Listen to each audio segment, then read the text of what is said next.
My name is Jill Bray-Bowen, CEO of Northwestern Medical Center, and your host of the NMC Health Beat Show, dedicated to discussing important healthcare topics of interest to our community. And once again, I am joined by Jonathan Newhard, who is our sous chef at Northwestern Medical Center at our restaurant and catering team. And we also have sous chef, Kate Laddison, back for another round. So she's doing good, that's what that means. And we're gonna be talking about some other amazing vegetables. You know, we've talked about kale, right? And so now we wanna find out what some other cool vegetables are that maybe we're more familiar with. So thanks for coming back. Thanks for having me. I think these demonstrations are fun. So it's really kind of shakes up the show a little bit. And who knows, we may change the show's name to the cooking show. So it's great. All right, so we did talk about kale last time. And are there other vegetables that have similar benefits to kale that we might talk about today? Definitely.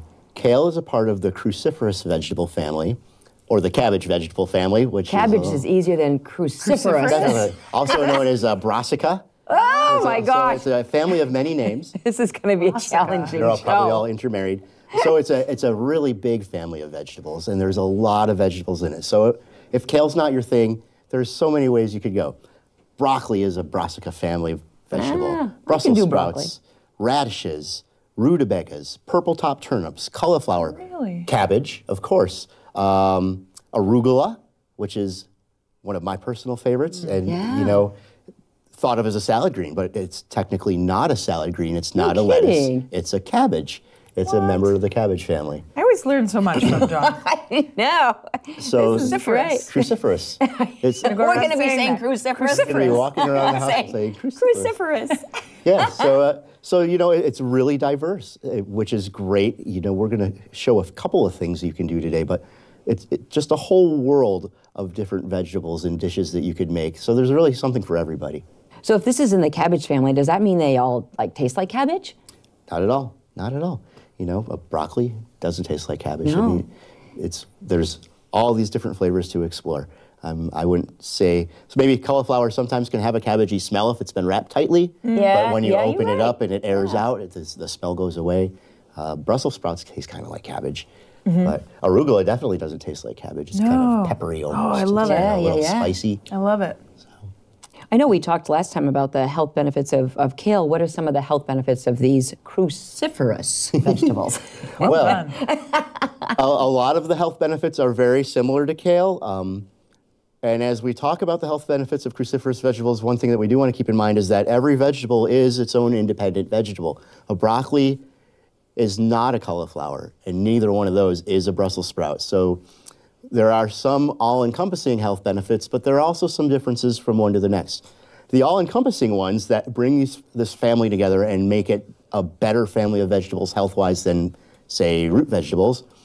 One, antioxidants, which we know are great for relieving the signs of aging. Who's not into that, right? Yeah. They also are good for things This was a fun show until you mentioned that. Wait a minute. I just hit 40, you know, so I've had to work extra cabbage into my diet now. So, but also antioxidants have shown to fight multiple types of cancers as well, you know. And there's a specific chemical that exists in these vegetables called sulforaphane. And sulforaphane is a phytochemical, which means He's really impressing us with all of his big words today. 50 cents, 50 cents. Good job. You're up to $3. Yeah, right. What is that? What is that? Sulforaphane is a chemical that comes from plants, so it's a phytochemical. Oh. And it's been tested a lot because it has so many health benefits. So sulforaphane has been shown to lower inflammation in your artery walls, which is great for high blood pressure and relieving that. It's been shown to increase insulin absorption in people with type 2 diabetes. Wow.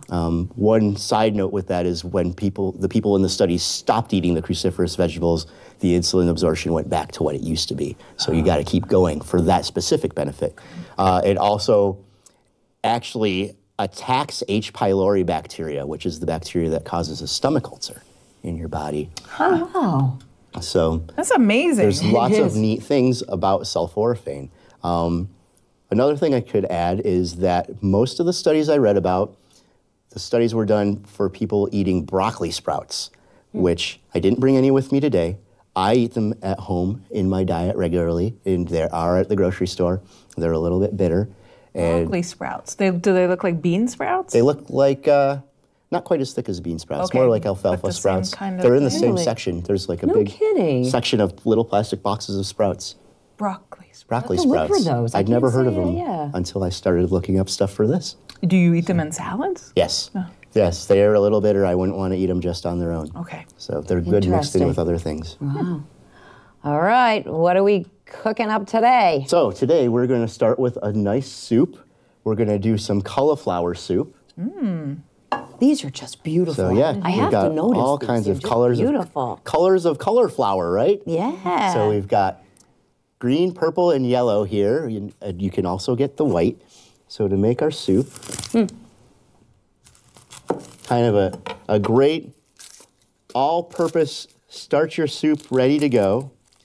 Every soup deserves an onion. An onion Deserves an onion.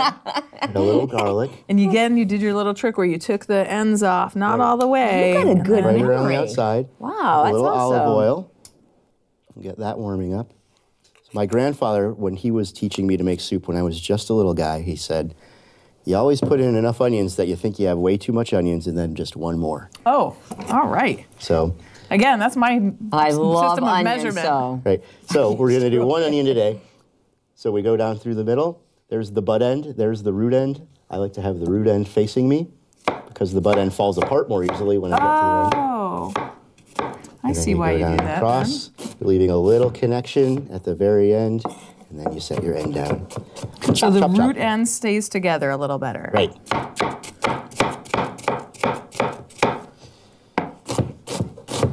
He makes that look pretty easy.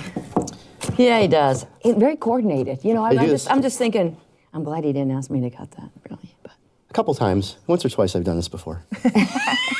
But if we don't get it as perfect as you, it doesn't No. matter. Not I'm at all. nervous at the size of the knife. So this is going into soup like we were talking about in our kale segment. So it's all gonna melt right in there and be delicious. This is that translucent. So, yep, once again, we're gonna sweat our onions. Sweating. So we have sweaty onions. Try and get it all in there. And you didn't, again, with the oil, you just put some in. You did not measure that out. Didn't measure it. Kind of eyeballed it. If I were guessing, I'd say it was probably 2 tablespoons. But this does not have to be an exact science. Right. One onion, just a pinch of garlic, literally. The first 2 ingredients, perfect. Onions and garlic. So we're just gonna stir that around a little bit Ooh, smells good already. and let that come to get translucent. While this is cooking away, Right? we have here, this is 1 small head of yellow or orange cauliflower that I just broke apart with my fingers. Yeah, you didn't into cut it. tiny You little just broke it florets. apart. Yep. And as you're breaking it apart, you'll get pieces of stem. You know, it's solid like that in the middle. Yep. And as I was breaking, I just break those pieces off. And some of them I saved. Really, ideally, if you're doing this at home, you'd want to put them all in the soup. You don't want to throw that stuff away because it's delicious. Okay. But Okay. this looks prettier, so I only Look at saved it. the pretty It's parts. beautiful. It is. So now we've got our onions are starting to turn translucent again. Which Yes. again means they're sort of clear, right? Right? They're getting a little bit clear, and you can start smelling the garlic coming out. Oh, yeah. I love it already. We're going to add our cauliflower. And get that right in there. Look at that color too, right? Yeah. It's nice when It you're. makes it fun. Yeah. You know, interesting. Give it a little stir. Yeah. So what I'm doing with this stirring part now is I'm just trying to get a coating of that olive oil all around. Oil is a great medium for heat. So as the oil coats all the vegetables in there, it's going to spread that heat Nice. right up through the vegetables. Very easy. So I noticed that you haven't put a cover on this. Is there any times that you should cover the soup, or is it just like when it's simmering, or if you want it to go faster, if you want it to go faster? the Okay. cover will keep the heat in and bring it to a boil more quickly. Okay. Another thing, like you mentioned, if you're simmering something, but you don't want it to evaporate. So Yes. if you're okay. simmering it, it's going to reduce slowly as the water evaporates. The cover will keep that. Excellent. Okay. Okay. Will stay inside. All right. So let's see here. I think All this right, is a what What do you brand new have container. there? This is yellow curry powder. Nice. So I very, do enjoy curry. very I love delicious. Curry powder is, of course, He's not a gonna mix measure this, of is a he? lot of spices. Yellow curry is associated with Indian cooking a lot. There are a lot of different curries. Curry really means it's a mix. So there's Okay. probably turmeric in here is why it's going to be yellow. And maybe Gotcha. coriander seed. And let's see what else it says. Now, what about Fenugreek a and spice? cumin. You know, if folks like spicy foods, like hot spicy, does that have hot spicy, or how would you describe this spicy flavor for people that maybe haven't chosen curry before?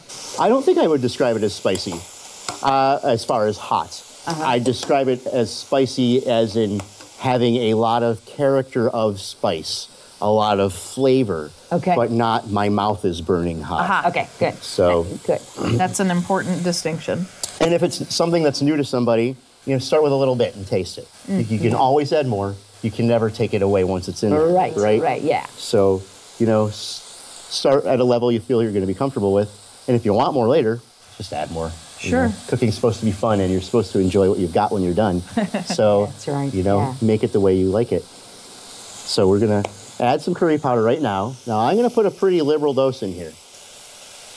So it's almost like you never can put too much of that in either. When it so gets much. into spices, especially if I know someone else is going to eat it. If I'm going to eat it, I don't mind. But someone else, I'm thinking, I probably should measure this. But you're giving me the permission to Go for it. Go for it, yeah. Not be afraid of it. All Don't right, be afraid. Make Which it your is way. great, because I think, sometimes I'm like, well, I've got to find a recipe and I need to follow it, and that seems like a lot of work. Exactly, because the procedure, you keep going back to the recipe, keep going back, and this is just free flow. I love it. It makes it more fun, actually. So another part of what we're doing right now is in adding the spices at this stage is I'm allowing the spices to get into that hot oil, and that's going to release the natural oils that are in all of the different spices that are in our curry powder. It's going to increase the flavor. You're going to get more bang for your buck, and you're going to get a more well-rounded flavor in your soup when you're done. Okay. So all I'm really doing, this is actually in Indian cooking, this is a very common technique. It's called blooming the spices. Sometimes they'll even put the spices in the oil and let it cook before they add the onions or the garlic or anything else. Blooming the spices. And really, you can start smelling that curry smell coming right out of there now. Definitely, it's beautiful. So that's all that good flavor being released. Now, is there ever a time, like because you keep adding things, that you need to add more oil, or is the coating on the oils sufficient for the vegetables? Because we don't want them to burn. Right. So it's really about temperature and just being careful stirring and things. And so, is there ever an opportunity that we should be thinking about that, or not? If it looks like it's dry, you can see how they're kind of shiny.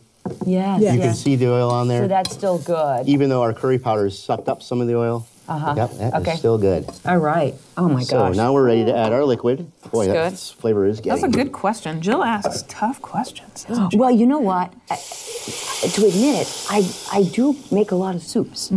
And so when I'm making them, I question myself a bit. So Do I need to add I'm more thinking, in? if I have the questions, you must all have the Absolutely. questions, right? So Ask away. We have the expert here. I know. That's what I am here for. Wow, that smells good. So that is going to just come up to a simmer, and then you're going to want to simmer it until the cauliflower gets tender. So that's going to take a little bit of time. How long do you think that would? How long are we talking? Well, that's part of the reason why I cut those pieces so small. Is that they would go Is that they'll cook more quickly. So In the realm of 5 minutes, you think, John? if you can get a good rolling boil, we could be there in 5 minutes. But it might be. But it's It not could going to be 10, an hour. It could be It's 15. going to No, be. it shouldn't be an hour. So it's another quick option, really. Yeah. And you can make a lot of it and have it for the week or whatever. Definitely. So prepare ahead. So it'll get to the point where, you can just pick a little bit out with the tip of your spoon and kind of give it a pinch and see if it's cooked or not. Okay. Fantastic. So don't worry so much about the time. Just wait for it to be sort of done Yes. to your liking. That's terrific. Smells good. So Yeah. while this All is right, cooking, shall we yeah. make a salad to go with our soup? That sounds All great. right, Soup let's and do salad. that. Right, so this is my very favorite salad. I really do love this one. And it's so easy and it's so fast that our soup's probably not going to be ready by the time the salad is done. The salad is fast. So we were talking about arugula. This is arugula. Anybody want to try some arugula? Yeah, why not? Yeah, I do use it quite a bit, but I love arugula. I put it on sandwiches. I make Oh, yeah. salads. I love arugula. yeah, it's got a great flavor. That's good. A little peppery. Almost like, yeah, I was going to say a little spicy. It reminds me of a radish almost. Got that same kind of a... So, let's see, we don't need to make that much. So we're just going to put some arugula right into our mixing bowl. It's fun. Now, did you buy that washed? Do you wash it? This does come in washed. Okay. It's in the salad green section at the grocery store. Yep. Comes in either a bag or a plastic kind of clamshell container, and it's ready to go right off the shelf. That's easy. So definitely very easy.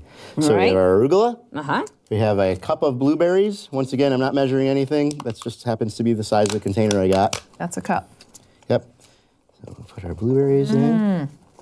Maybe not even all of them. I don't think I've ever put blueberries in a salad. Oh, I have. I've really wandered quite a bit with salad making. And it's fun. And it's colorful. Yeah. It's very inviting. You know what they say about eating your colors, right? So, and then here we have some chopped walnuts. Right over the top. See how interesting, 3 ingredients, interesting right there. Yeah. Yeah. And different. It's because if you eat salad regularly, one of the things is you could get bored with your salad. Yeah. Right. And finally, we have this nice wedge of cheese here. This is an aged Parmesan. So it's a little salty. And all I'm really going to do, you could use a grater or a shredder. I'm just going to chop it up into little pieces, I think, today.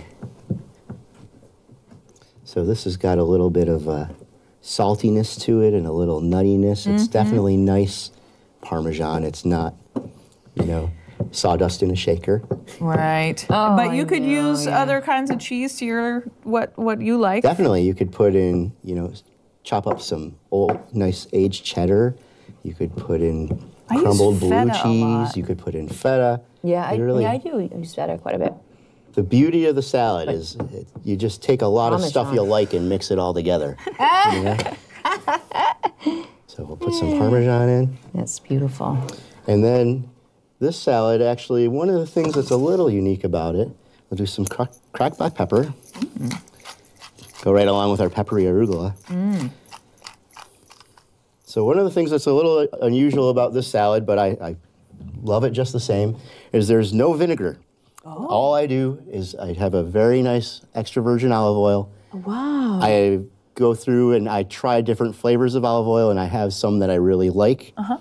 I could drink this. I could eat it by the spoonful because it's got great flavor. Tasty. Oh, wow. So just olive oil, no vinegar. And you'll find that even though you're missing the acid of the vinegar, you've got those blueberries in there, which have their own natural acidity. Even they're kind of a sweet vegetable. They're going to give you that tang that you're gonna be looking for, as opposed to adding vinegar for the tang. Just mix this up. This is so healthy. Doesn't it make you just feel good? It does. Now this salad is a great spot to put in those broccoli sprouts we were talking about earlier. Right. I make this at home very frequently, and I put the broccoli sprouts right in there and stir them all in. So. And I suppose that you've dressed all of this, but there's no vinegar, and so it won't wilt up your salad. Sometimes when you put your dressing on, and you have some leftovers, then your salad kind of goes to... Correct. I've never really...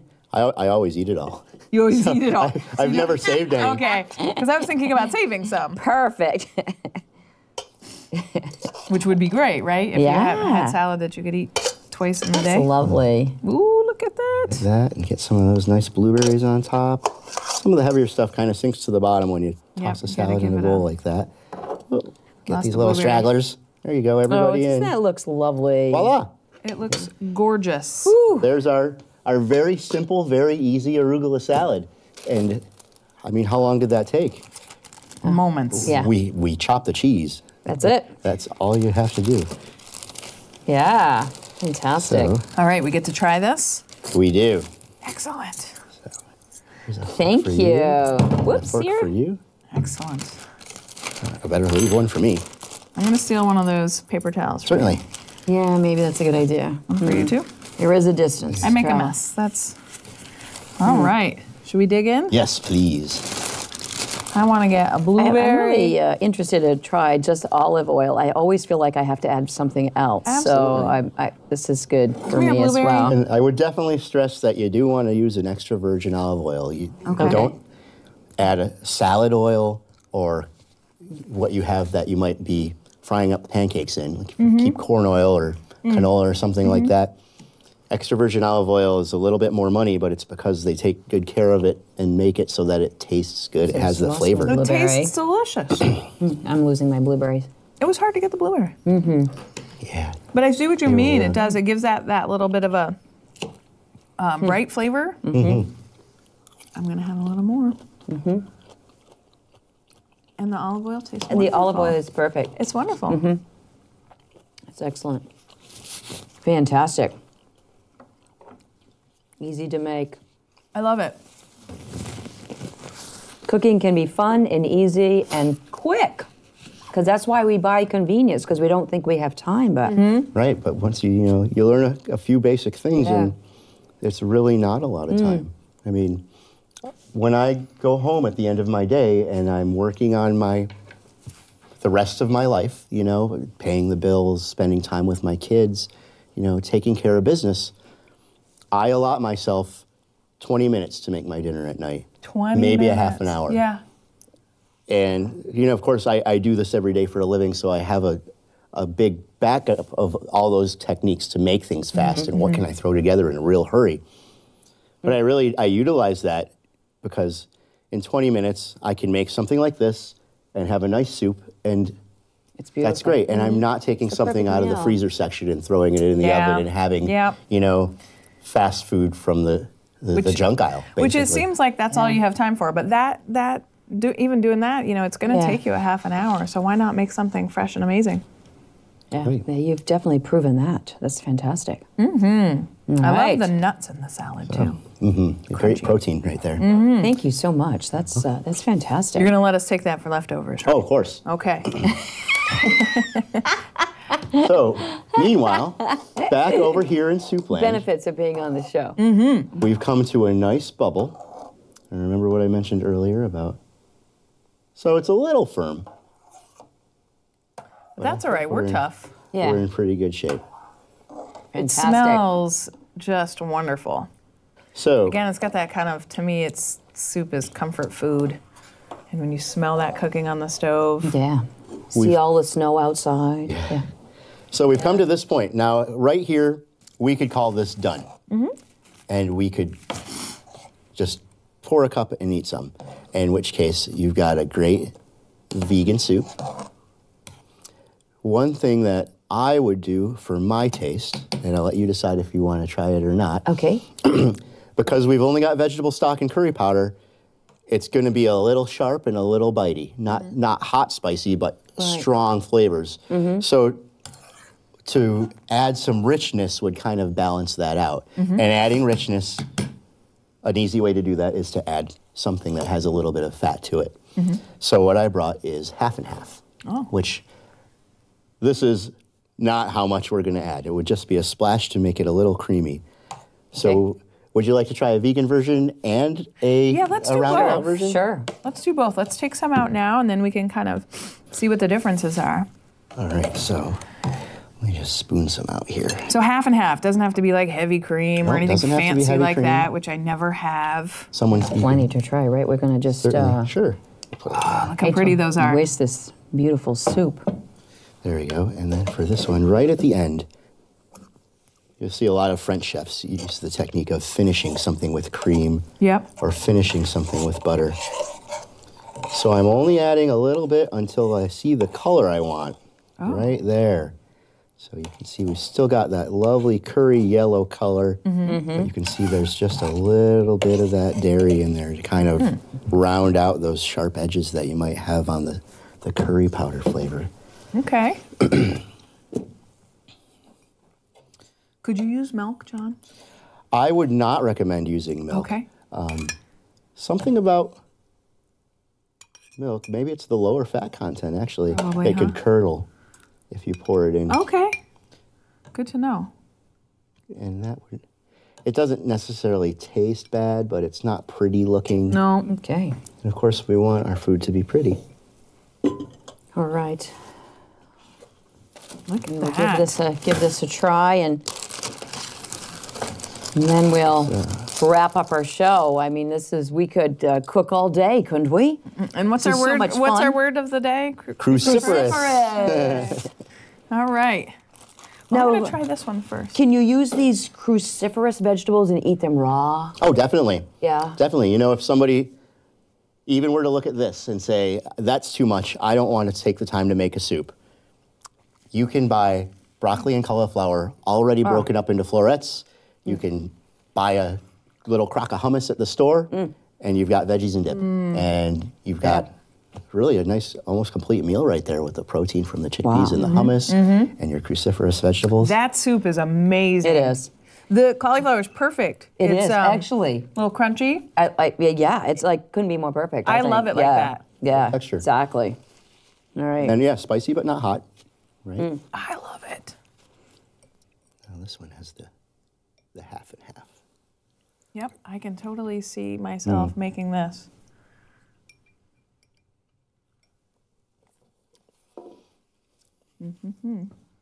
Pretty good.